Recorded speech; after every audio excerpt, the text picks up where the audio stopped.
Hello food lovers, welcome back to Ratnam Ruchulu. ఈరోజు రత్నం రుచుల్లో మీకోసం tomato పప్పు ఎలా ప్రిపేర్ చేసుకోవాలో నేను చూపించేస్తాను. అట్ ద సేమ్ టైం మన పప్పు ఉడకపెట్టేటప్పుడు కుక్కర్ పైన ఆ వాటర్ అనేది చిమ్మకుండా ఎలా ప్రిపేర్ చేసుకోవాలో టెక్నిక్ కూడా చెప్తాను.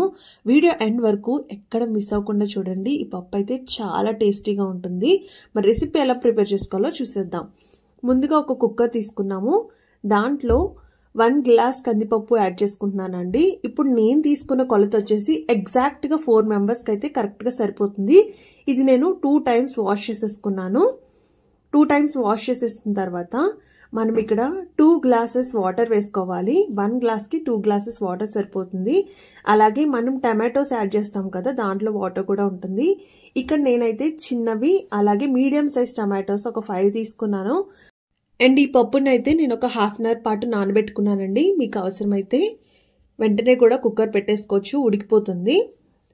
సో ఇప్పుడు స్టవ్ ఆన్ చేసుకుని మనం ఒక 2 పొంగులు వచ్చే వరకు ఈ పప్పును ముందుగా ఉడికించుకోవాలి. అలా చేసుకోవడం వల్ల మనకి వాటర్ అనేది చిమ్మకుండా ఉంటుంది. సో ఇలా ఉడుకుతుండగా దీంట్లో నేను కట్ చేసుకున్న టమాటోస్ని యాడ్ చేసేసుకుంటున్నాను. అలాగే టమాటోస్తో పాటు కొంచెం చింతపండు, మరీ ఎక్కువ తీసుకోవద్దండి, కొంచెం తీసుకోండి. అలాగే దీంట్లో పచ్చిమిర్చి అలాగే ఉల్లిపాయలు తీసుకున్నాను. ఒక ఉల్లిపాయ తీసుకున్నానండి. కొత్తిమీర కూడా యాడ్ చేసుకుంటున్నాను. సో ఇవన్నీ యాడ్ చేసుకున్న తర్వాత ఒక 2 మినిట్స్ ఉంచేసి మనం కుక్కర్ మూత పెట్టేసుకోవాలి. మూత పెట్టుకొని విజిల్ పెట్టుకొని ఒక 3 విజిల్స్ వస్తే సరిపోతుంది. మరి ఎక్కువ విజిల్స్ అవసరం లేదు. 3 విజిల్స్కే ప్రాపర్గా ఉడికిపోతుంది. మనం ఆల్రెడీ కొంచెం లైట్గా ఉడికించాం కదా, ఇలా 3 విజిల్స్ వస్తుంది. చూసారా, వాటర్ అనేది ఎక్కడ ఎక్కువ చిమ్మట్లేదు. సో ఈ రకంగా ఉడికిపోయిన తర్వాత మనం కొంచెం చల్లార్చిన తర్వాత కుక్కర్ విజిల్ అయితే ఓపెన్ చేసేసుకుందాము. కుక్కర్ ఎప్పుడు ఇట్లా ఓపెన్ చేసినప్పుడు దాంట్లో ఉన్న ఆవిరంతా పోయిన తర్వాత మాత్రమే ఓపెన్ చేసుకోండి, లేకపోతే మన పైకి అది కొట్టేసే ఛాన్స్ ఉంటుంది. సో చూసారా, పప్పు అనేది చాలా చక్కగా ఉడికిపోయింది. సో దీంట్లో ఇప్పుడు కొంచెం పసుపు యాడ్ చేసుకుంటున్నానండి. అలాగే ఒక స్పూన్ క్రిస్టల్ సాల్ట్, కొంచెం కారం యాడ్ చేసుకుంటున్నాను, ఒక ½ టేబుల్ స్పూన్ కారం కూడా వేసేసుకొని మనం ఇట్లా మ్యాష్ చేసేసుకోవాలి. మీ దగ్గర పప్పు గుత్తుంటే పప్పు గుత్తితో కూడా మ్యాష్ చేసుకోవచ్చు. సో మ్యాష్ చేసేసుకున్న తర్వాత ఒక 5 మినిట్స్ పాటు మీరు స్టవ్ ఆన్ చేసుకుని ఈ పప్పును ఉడికించుకోండి. ఎందుకంటే మనం పసుపు అలాగే కారం వేసాం కదా, మనం డైరెక్ట్గా తాలింపు పెట్టుకుంటే దానివల్ల పచ్చివాసన వస్తుంది.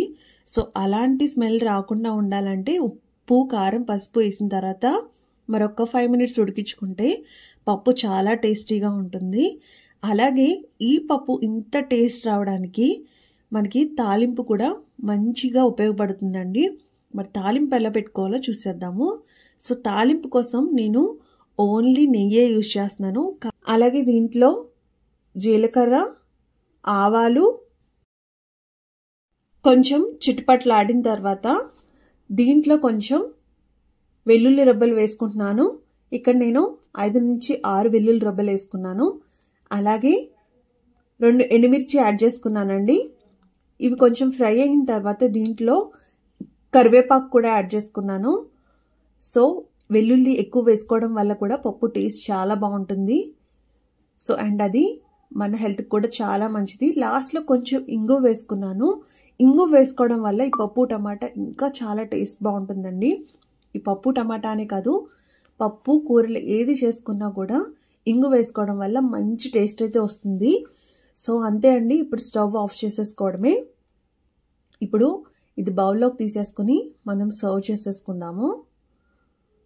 సో చూసారా, పప్పు అనేది మరీ పలుచగా లేదు, మరీ చిక్కగా లేదు, పర్ఫెక్ట్గా ఉంది. మరి మీరు కూడా ఈ రెసిపీని కంపల్సరీ ట్రై చేయండి, మీకు కూడా నచ్చుతుంది. ఈసారి పప్పు చేసినప్పుడు ఇంగువ మాత్రం వేయడం మర్చిపోవద్దు, దానివల్లే అసలు టేస్ట్ అంది. మరి మీరు కూడా ఈ రెసిపీని ట్రై చేసి ఎలా ఉందో కామెంట్ సెక్షన్లో కామెంట్ చేయడం మాత్రం మర్చిపోవద్దు. మరి మా వీడియోస్ కనుక మీకు నచ్చినట్టయితే please do like, share and subscribe to Ratnam Ruchulu. Thanks for watching. Bye. See you in next video.